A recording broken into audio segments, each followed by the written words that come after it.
Brought to you by CGTN Europe.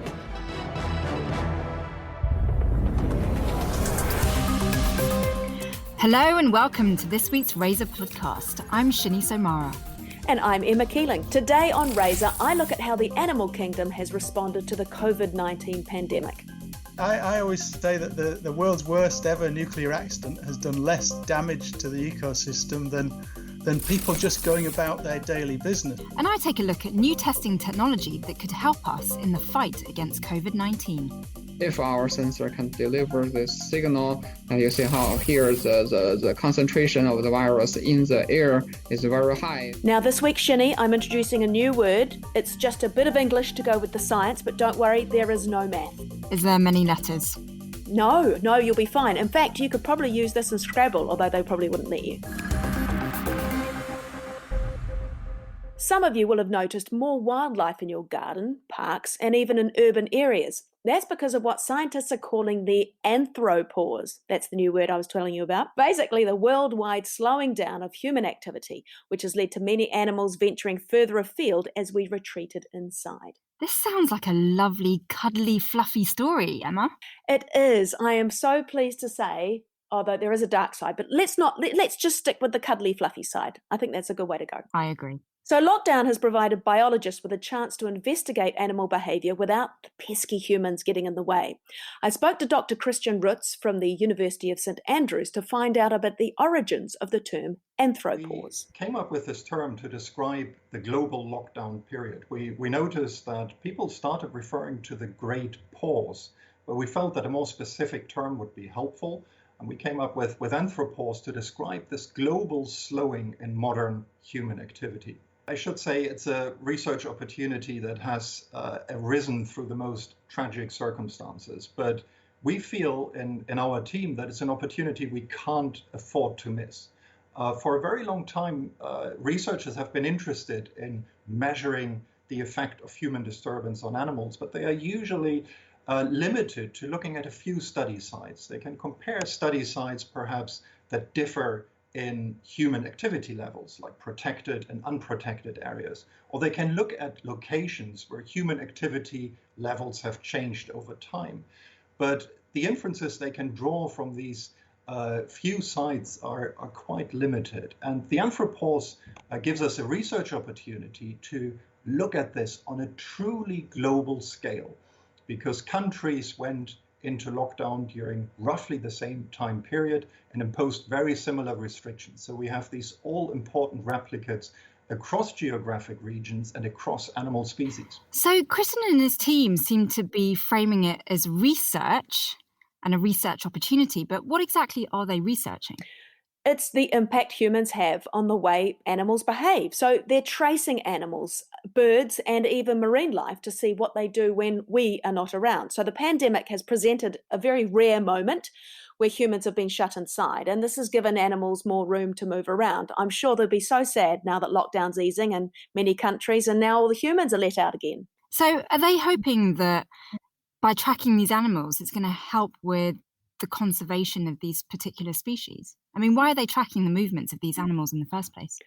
So what they're looking for is new possible ways that humans and animals can coexist in a more beneficial way for all of us. So, for instance, deer are very shy, but with fewer humans around and less transport on the roads, they roam further. And if by tracking where they go, that might offer some insight for future building of roads. Maybe, you stay clear of those pathways that the deer are using. So researchers, what they're hoping for is it will give them more information so that they can advise urban planners and officials to help make better decisions. Shini, this idea of human absence being beneficial for nature is not new. Scientists found that after the Chernobyl disaster in 1986, when humans abandoned the surrounding areas, there were some really interesting patterns emerging surrounding animal behaviour. I spoke to Professor Jim Smith from the University of Portsmouth. Well, what actually Belarusian and Ukrainian, so the exclusion zone, half of it is in Belarus and half of it is in Ukraine. Chernobyl, the site is on the border, and just a few years after the accident, Belarusian and Ukrainian scientists noticed that the species associated with humans, so things like pigeons and rats, were disappearing, because the humans had disappeared, and wild species were coming back. So we expect to see some subtle effects of radiation in some of the hot spots in the exclusion zone. We expect to see some subtle effects, and we have seen some subtle effects. But now, 30 years on, the radioactivity is more than 100 times lower than it was right after the accident. And the wildlife seem to be coping very well and doing even better because the people aren't there. I always say that the world's worst ever nuclear accident has done less damage to the ecosystem than people just going about their daily business. So before the accident, obviously there were people, there were two towns, there was a population of over 100,000 people. It's a huge area for Europe. It's a huge abandoned area. It's about 4,000 square kilometers. And just before the accident, people were doing what people do, which is to chop down trees and do forestry, do fishing, hunting, agriculture, all these things. Just humans occupying a space does enormous damage to an ecosystem, unfortunately. And the fact that there's residual radiation there doesn't seem to bother the populations of animals and plants.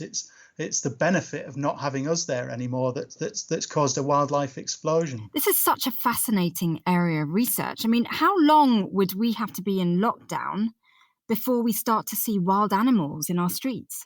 Yeah, so a little bit tricky to answer that one, but Professor Smith did say that it was only a few years after Chernobyl that wildlife started to come back, and that was with radiation. So what I take from that is that humans are worse for wildlife than a nuclear disaster, which I guess is quite a lot about the human race, really. But look, if we disappeared altogether, I doubt it would take long for wolves and bears, etc., to move in and get nice and comfortable.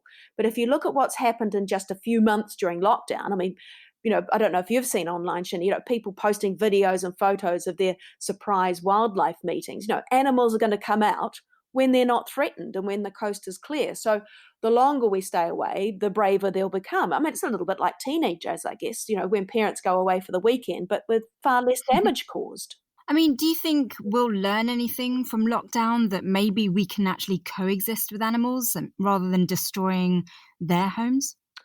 I'd like to think that the pause has maybe created a greater awareness. We've actually stopped and been more appreciative of nature. I certainly have. It sort of reminded me of what I miss out on when I'm on, trains and buses and in the car all the time.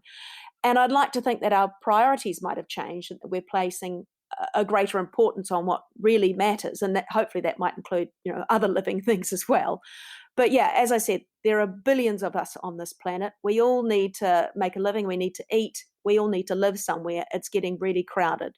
I think one of the only things that might make a big difference is if governments can make the pandemic recovery a green, sustainable one. And then hopefully that would benefit every living thing on the planet, not just us. Emma, tell me about Professor Jim Smith, because you seem to have a really fascinating discussion with him. Yeah, well, I mean, the Chernobyl nuclear disaster, it's, humans can't really go and live there. The radiation is not great, and, so many things have died, but the animals are coming back. They're not seeing those mutations that they saw sort of in those early days in some of the animals, and the animals are really flourishing.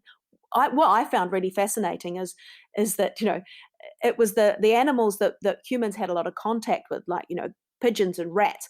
They were the ones that disappeared, but it was the wild animals. They were the ones that started to flourish. Even really rare sightings, things that they hadn't really seen, suddenly came back into the area again. So I think it's just amazing. Just if you take humans out of the equation, it's amazing how well everything else does, Shini. So have you noticed any increase in animal sightings where you live?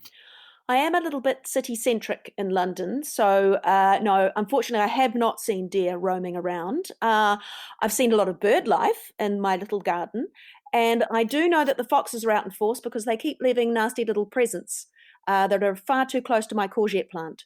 But that's about all I can tell you. I think maybe a little bit further afield. Certainly the ducklings and the geese, etc., are doing very well in the park. But I haven't tracked them. If I'd tracked them, Shini, and maybe I need to do that from now on, then I could give you a better answer. What about you? Have you seen anything? Well, first of all, it sounds like your courgettes are getting really well fertilized. I'm still wanting those courgette fritters. But yeah, I haven't seen much because I haven't been out. But when I have been out, I must say I have spotted more foxes.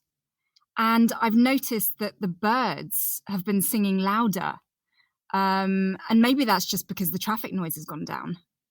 But, in terms of actual sightings, definitely not. But then again, I also live in London, so it's not really an attractive environment for anything wild.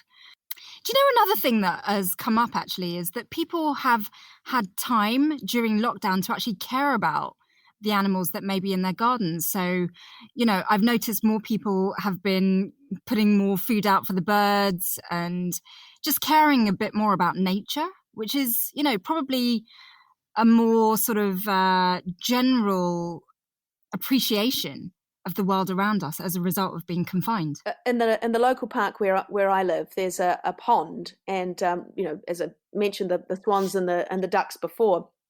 But what I'm noticing is that, when you go for a walk around there, you'll often see people stopping and staring and looking at the ducklings and looking at the goslings. And it's obvious that they're now tracking them. Oh, look how much bigger they've got. Oh, look at those fluffy ones. Oh, wow, they've got lots of them there. Oh, they've only got 2. Oh, I hope the carp don't eat them, that kind of stuff. And it's really lovely. So people are sort of they're doing their own little tracking of local wildlife and really taking an interest. It's lovely.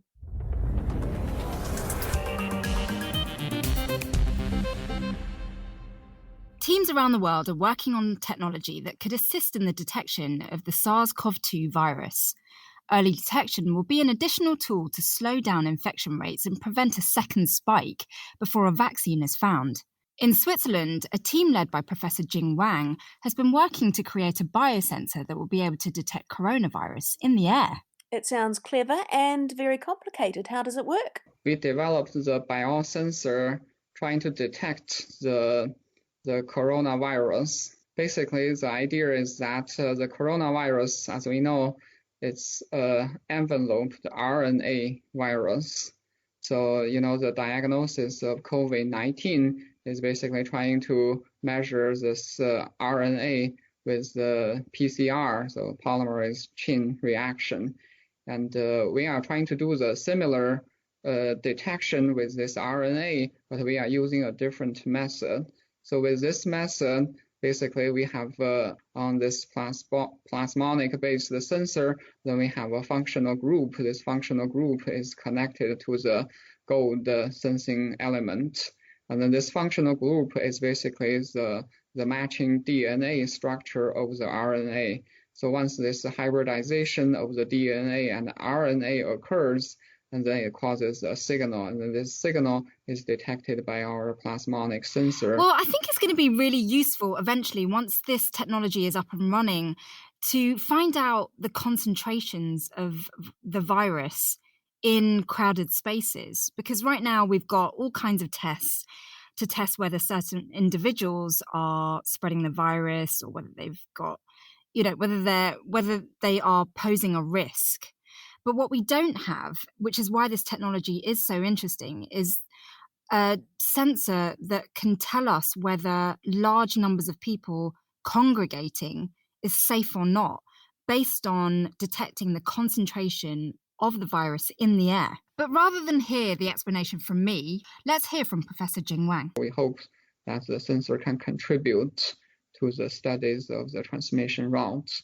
And obviously, this is also will be useful for early warning, right? So if you go to a certain location, go to a train station, for example, you go to somewhere where you could have a lot of people, and then if our sensor can deliver this signal, and you see how here the concentration of the virus in the air is very high, so obviously you need to be careful. You try to avoid this space, or you need to put on your best respirators for this space, or to avoid this space at all. Or you say, okay, right now the concentration is high. Can I use the certain methods, for example, high ventilation rate, or the other methods, UV light to kill the bacteria, to kill the virus, something like that, to achieve the disinfection and to avoid the infection.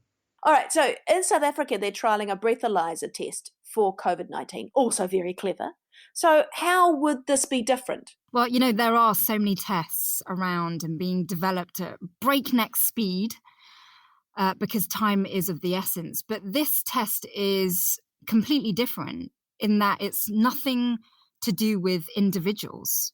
This virus can't survive without a host. So a lot of the tests that are actually used on people are essential for identifying the host of this virus. But this test looks at the virus that is transmitted in air. So it's specifically looking for concentrations of the virus in air, not people. So if we look at an example, say, if I walk onto a train, there would be a way of detecting how much COVID-19 there is floating around. In theory, yeah. And how useful would that be, actually? Because I think what has been most baffling about this pandemic is not really knowing what's high risk and what isn't. I mean, we can all keep ourselves isolated, but if one person has been to a place where lots of people have gathered, it means that all of us are at risk, and the growth is exponential.